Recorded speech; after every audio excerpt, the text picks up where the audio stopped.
Hey everyone, today we dive into one of the most heartbreaking yet inspiring stories in human history, the incredible true story of Joseph Merrick, known to the world as the Elephant Man. What really happened to this extraordinary individual goes far beyond the myths and legends you might have heard. The real story of Joseph Merrick is stranger and more moving than any fiction ever written. A tale that will challenge everything you believe about human nature, dignity, and the transformative power of compassion in the darkest corners of Victorian society. So before we dive in, take a moment to like the video and subscribe, but only if you enjoy what I do here. And let me know in the comments where you're tuning in from and what time it is for you. It's always fascinating to see who's joining us from around the world. Now get comfortable, grab something to drink, and let's experience this incredible story together. Because what you're about to discover will fundamentally change how you think about what it means to be human, what constitutes true beauty, and how the smallest acts of kindness can literally save a life. Picture this. It's a cold, dreary evening in November 1884 in London's Whitechapel district. The gas lamps flicker against the fog-shrouded streets, casting long, dancing shadows between the cramped tenements and grimy shop fronts.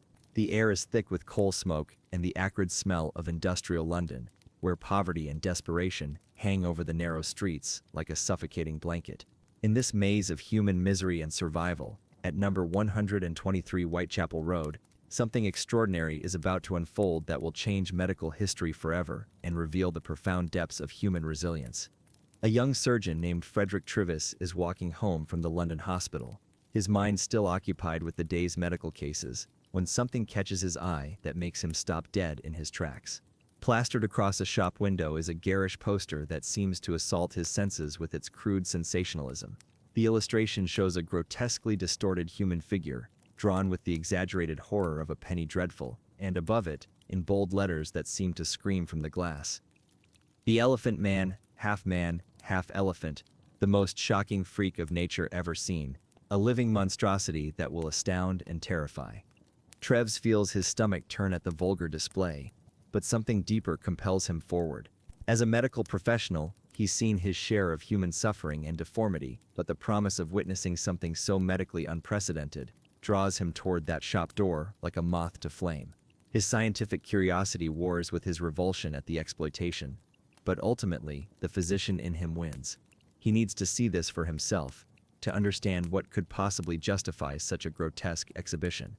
He approaches the entrance, where a barker calls out to passers-by with practiced showmanship, "Come see the most shocking sight in all of London. The Elephant Man awaits within. 2 pence to witness what nature can create when she turns monstrous." The words make Treves wince, but he pays his 2 pence, steps through the entrance, and into a world that will haunt him for the rest of his life. The shopkeeper, a rough, weathered man named Tom Norman, with the calculating eyes of someone who has made a living from human misery, immediately sizes up Treves as a gentleman with money to spend. Norman's voice carries the practiced patter of a seasoned showman as he leads Treves through a narrow corridor that reeks of unwashed bodies, stale tobacco, and the desperation that clings to places where human dignity is bought and sold for entertainment. The corridor seems to stretch forever, lined with faded posters advertising other human curiosities and attractions. At the end of this gauntlet of exploitation sits a small makeshift stage area, barely larger than a closet, lit by a single flickering gas lamp that casts eerie shadows on the grimy walls. And there, hunched in the corner on a wooden stool that looks like it might collapse under his weight, is a figure that defies every expectation Treves had formed in his mind during that long walk down the corridor. The reality of Joseph Merrick is both more shocking and infinitely more human than the poster could ever convey. His head is enormous, nearly 3 times the size of a normal human skull, with massive bony growths protruding from his forehead and the back of his head like some terrible crown of bone and flesh. The growths give his head an asymmetrical, almost sculptural quality that speaks to some profound disruption of normal human development. His skin hangs in thick, corrugated folds that cascade down his neck and shoulders, giving him the elephant-like texture that has earned him his cruel nickname. The skin appears almost bark-like in places, thick and deeply furrowed, as if nature had decided to experiment with different textures on the same canvas. His right arm is grotesquely enlarged and deformed, swollen to nearly twice its normal size with skin that hangs in loose folds like an oversized sleeve. The fingers are thick and club-like, making fine motor movements nearly impossible. But his left arm, in stark contrast, remains surprisingly normal and delicate, almost feminine in its proportions, as if to remind the world of what he might have been. His legs are twisted and uneven, one significantly shorter than the other, making it nearly impossible for him to walk without assistance or terrible pain. But here's what the poster couldn't capture. What the gawking crowds couldn't see past the shocking exterior. Joseph Merrick's eyes.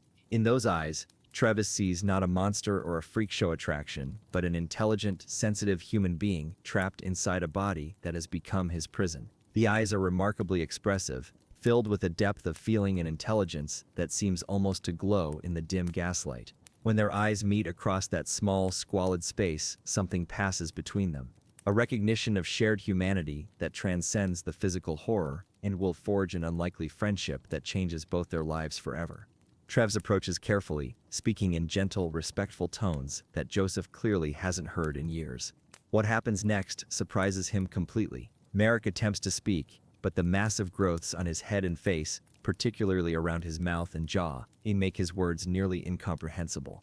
The sounds that emerge are distorted and slurred, requiring intense concentration to understand. However, Trevs quickly realizes that Merrick is trying to communicate something important, something that goes far beyond the simple acknowledgement that most visitors expect from him.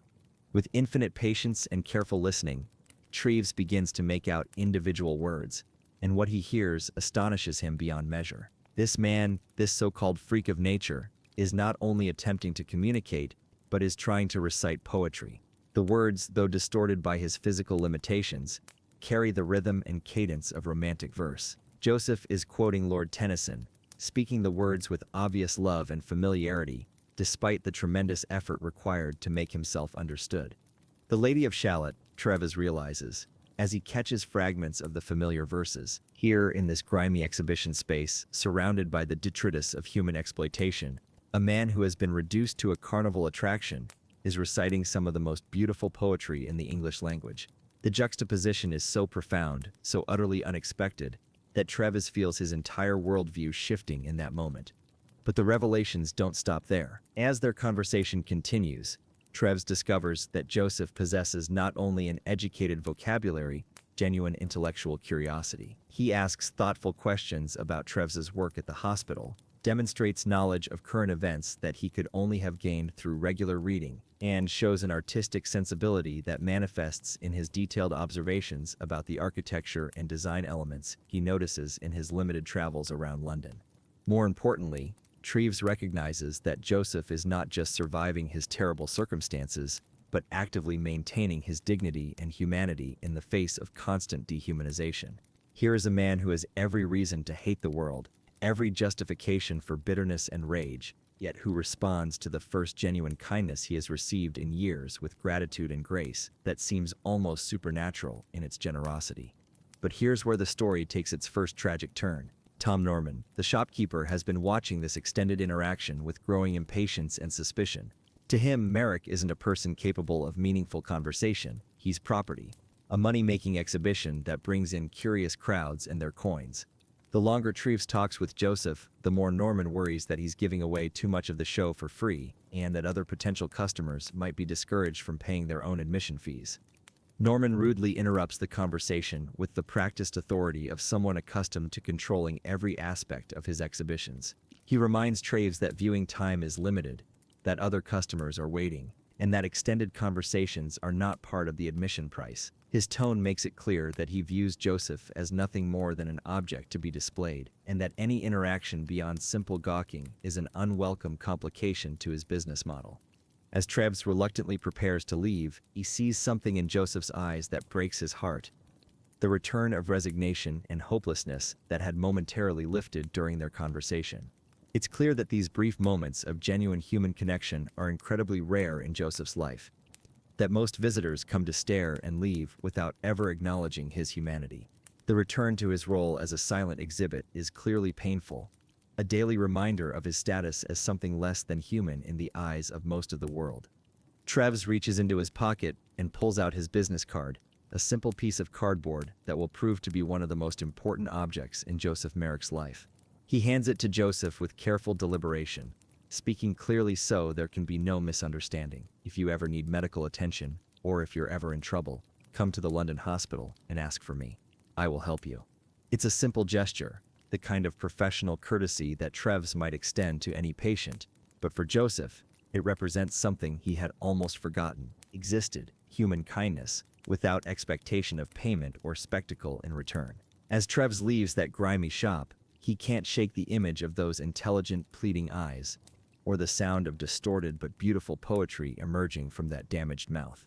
What Treves doesn't know yet is that he has just thrown Joseph a lifeline at the exact moment when one is desperately needed. Because within weeks of their meeting, Joseph's world is about to collapse completely, and that business card will become the difference between life and death.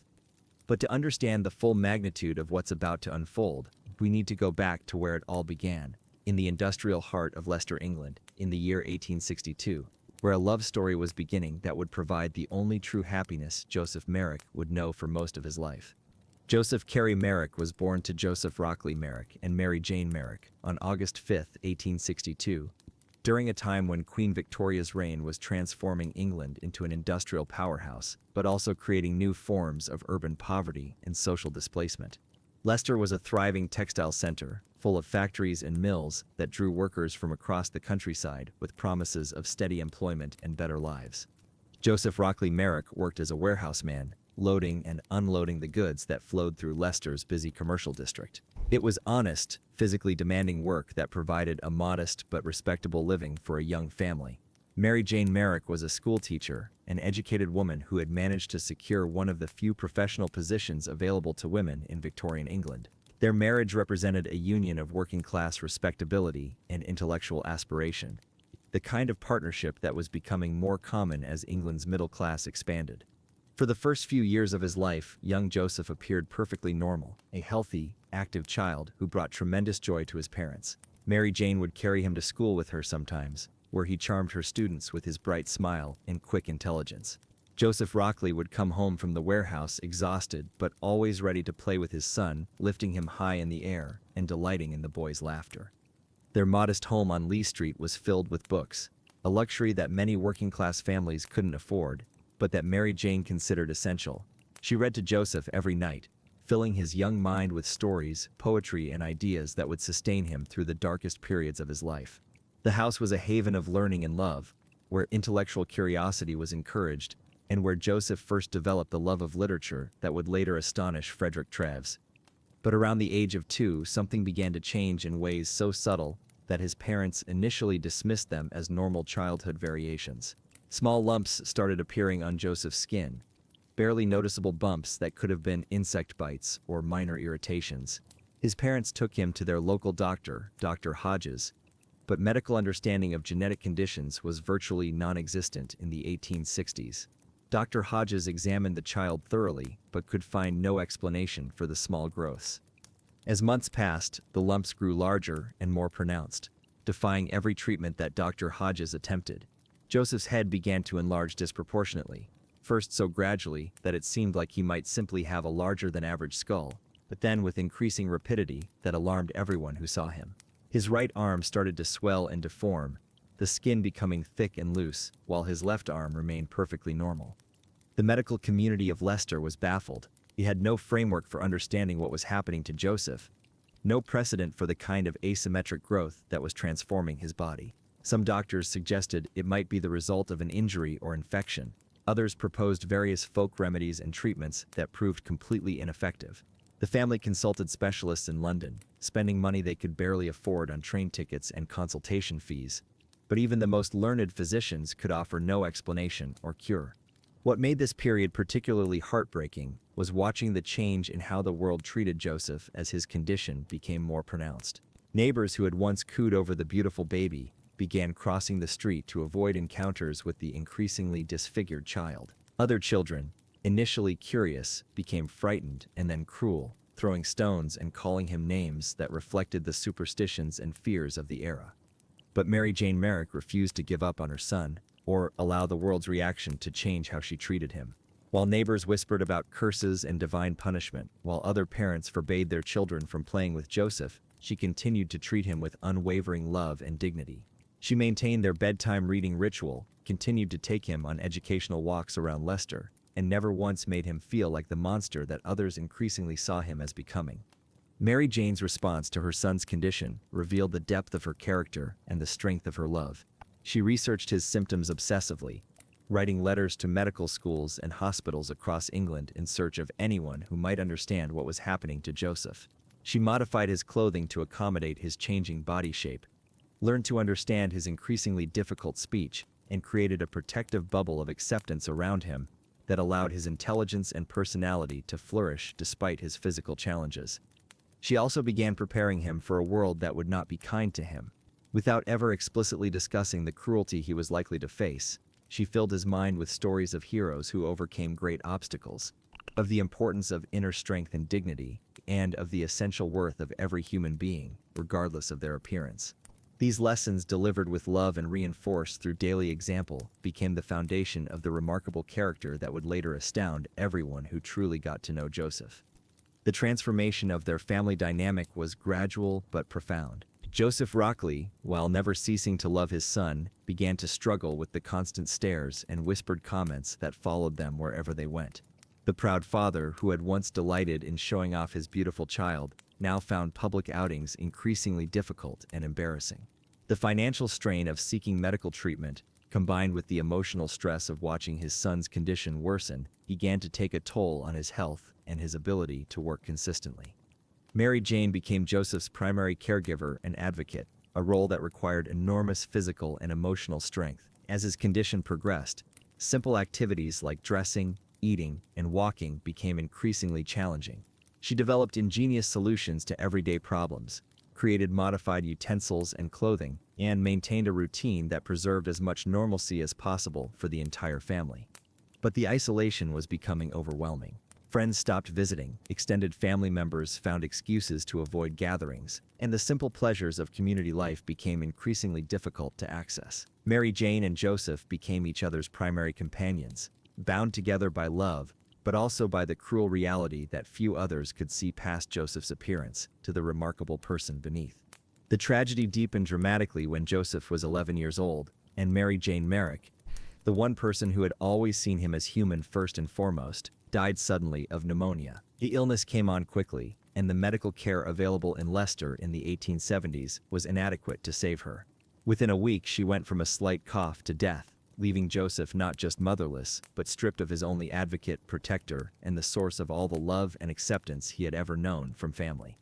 Joseph's grief was compounded by the terrifying realization that he was now completely dependent on a father who had already shown signs of being overwhelmed by the challenges of caring for a severely disabled child.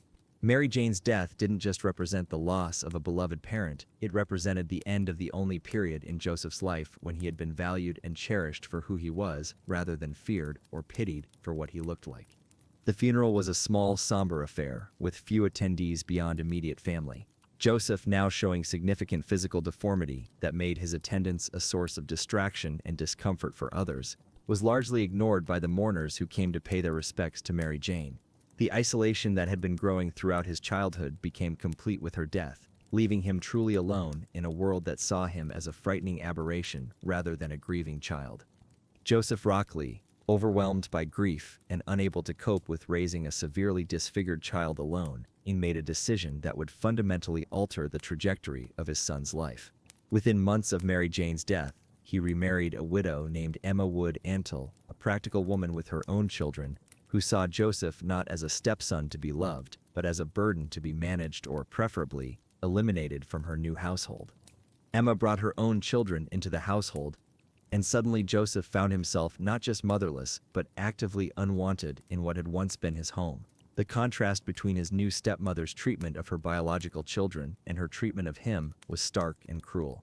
While her own children were welcomed at the family table, Joseph was increasingly relegated to eating alone in his room. While they were encouraged to invite friends over, Joseph's presence was treated as an embarrassment that needed to be hidden from visitors.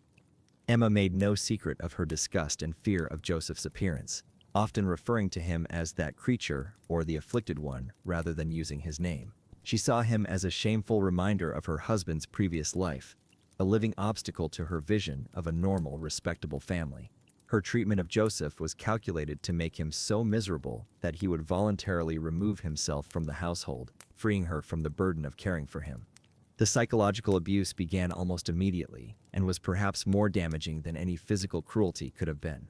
Emma would lock Joseph away in his room when visitors came, forbid him from participating in family activities, and constantly remind him that he was a freak who didn't deserve the same treatment as normal people.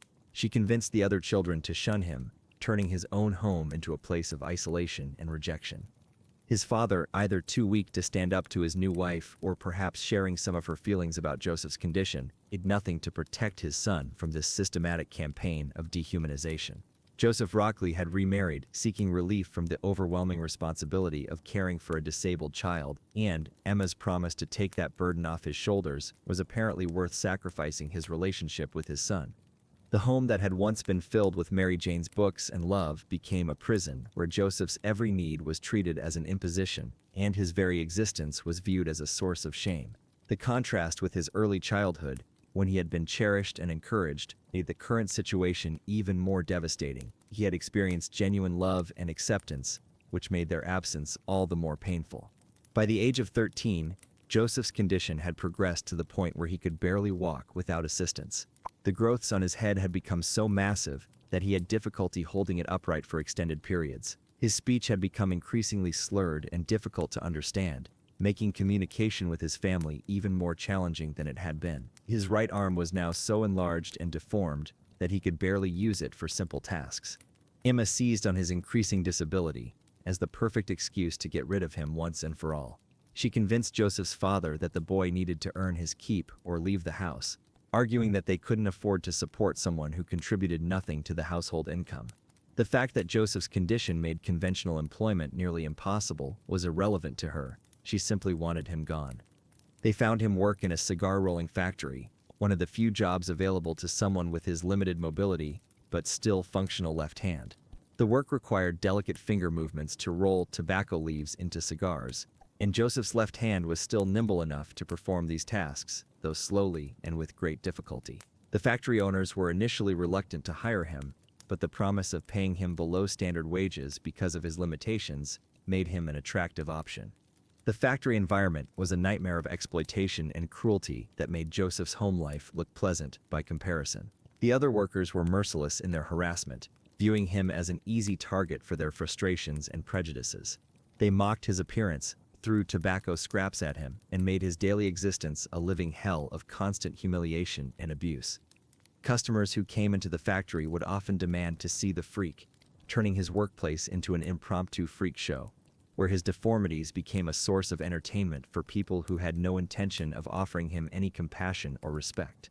Factory supervisors, rather than protecting him from this exploitation, actually encouraged it, seeing the curiosity he generated as a potential source of additional income. The physical demands of the work, combined with the constant psychological torture, began to take a severe toll on Joseph's already fragile health. His condition continued to worsen, making the manual labor increasingly difficult and painful. The long hours spent bent over a workbench, combined with the poor ventilation and harsh chemicals used in tobacco processing, exacerbated his breathing difficulties and general weakness. The isolation was perhaps the worst part of the experience. Unlike his mother, who had seen past his appearance to the intelligent, sensitive person within, his co-workers and supervisors saw only a grotesque curiosity to be mocked and exploited. There was no one to talk to about literature or ideas, no one to acknowledge his humanity or treat him with basic dignity. The psychological torture became unbearable as Joseph entered his teenage years, a time when social acceptance and peer relationships are crucial for healthy development.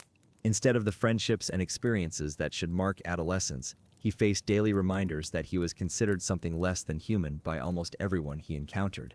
Joseph, now a teenager carrying the unbearable weight of constant rejection and abuse, made a decision that would seal his fate for the next several years. Unable to endure the factory work any longer, and knowing he wasn't welcome at home, he made contact with a traveling freak show that had heard rumors about the remarkable young man with the elephant-like appearance who worked in Lester's cigar factory. What happened next reveals the true desperation of Joseph's situation and the limited options available to someone in his circumstances. Rather than continue living as an unwanted burden who faced daily abuse, he voluntarily entered the world of human exhibition, hoping to find some measure of independence and perhaps even acceptance among others who were considered outcasts by conventional society. The decision to join the freak show wasn't made lightly or quickly. Joseph understood that he would be trading one form of exploitation for another, but at least in the exhibition world, his unusual appearance would be an asset rather than a liability. He would be earning money from the thing that made him unemployable in conventional society, and he would be surrounded by other people who, like him, were different from societal norms.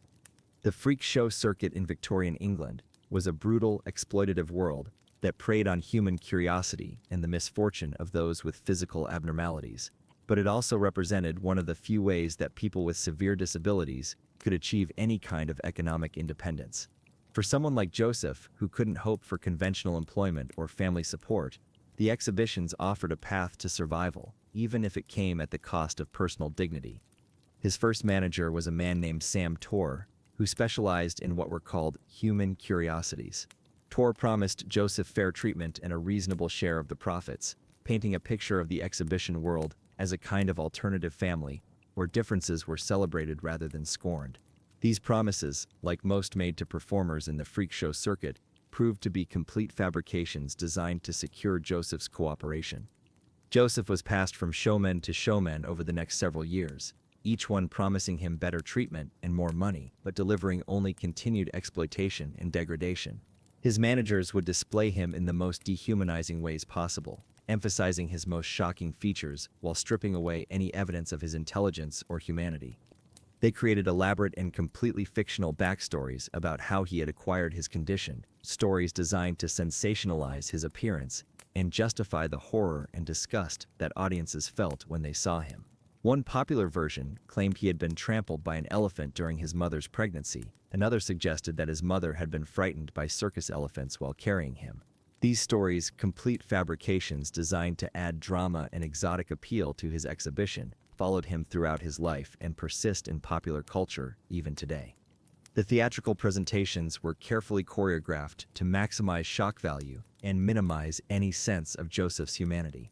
He would be dressed in costume that emphasized his deformities, positioned under harsh lighting that cast dramatic shadows, and instructed to remain silent during exhibitions so that audiences wouldn't discover his intelligence and articulate speech. For 4 years, Joseph traveled from town to town, fair to fair, enduring the stares, screams, and cruel laughter of paying customers who saw him as nothing more than a curiosity to be gawked at and discussed. He was poked, prodded, and treated like a specimen rather than a person. Children would dare each other to get close to him. Adults would make crude jokes about his appearance, and everyone left feeling entertained by his misery.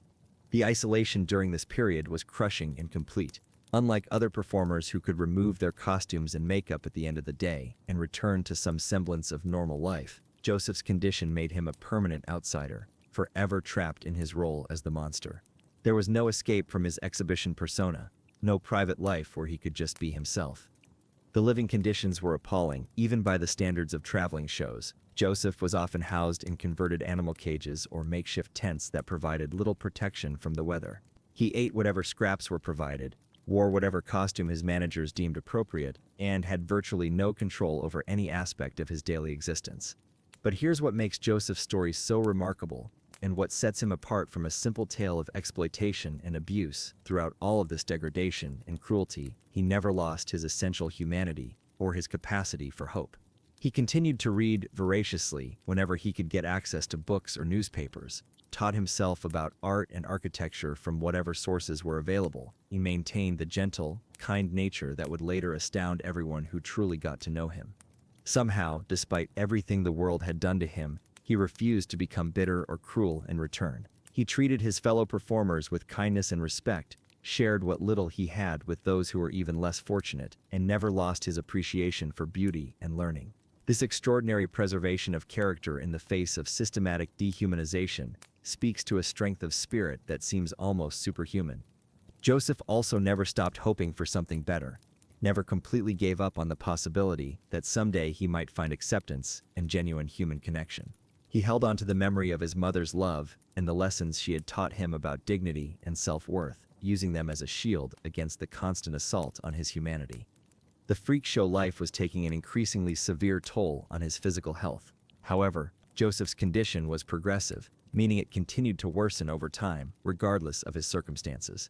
Walking became increasingly difficult as his leg deformities worsened and the weight of his enlarged head threw off his balance. The constant travel, poor nutrition, and substandard living conditions were accelerating the deterioration of his health.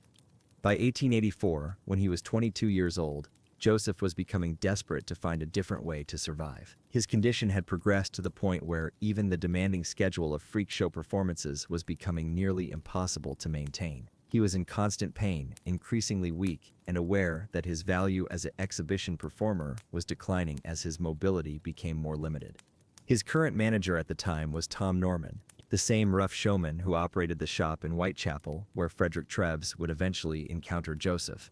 Norman was more business-minded than cruel, but he saw Joseph purely as a commercial asset whose value was tied directly to his ability to shock and horrify audiences. The arrangement with Norman represented Joseph's best hope for stability in the exhibition world, but even this relationship was precarious.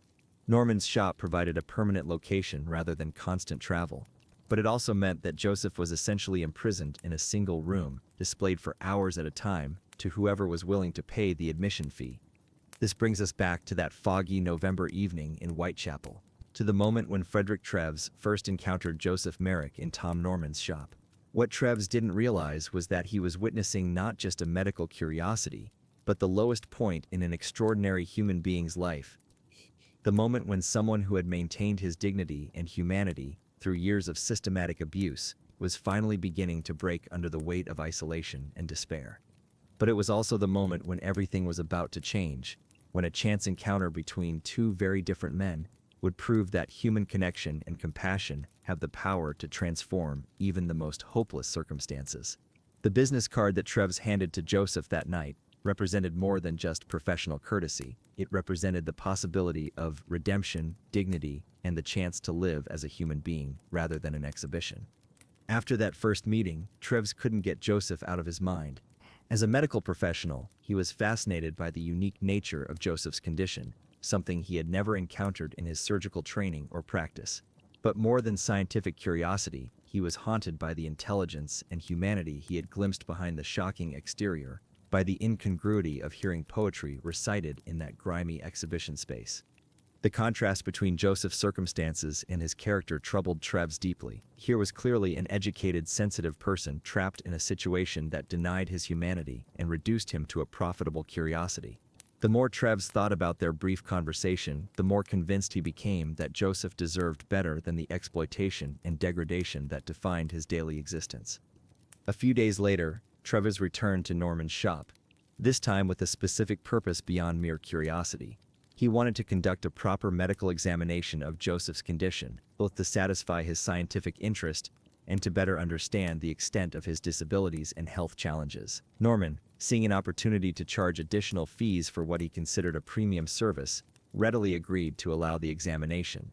What Treves discovered during that extended examination changed his entire perspective on what it means to be human and challenged every assumption he had made about the relationship between physical appearance and personal worth. Despite his severely compromised speech, Joseph was able to communicate complex thoughts and ideas with remarkable clarity once Treves learned to listen carefully and patiently to his distorted pronunciation.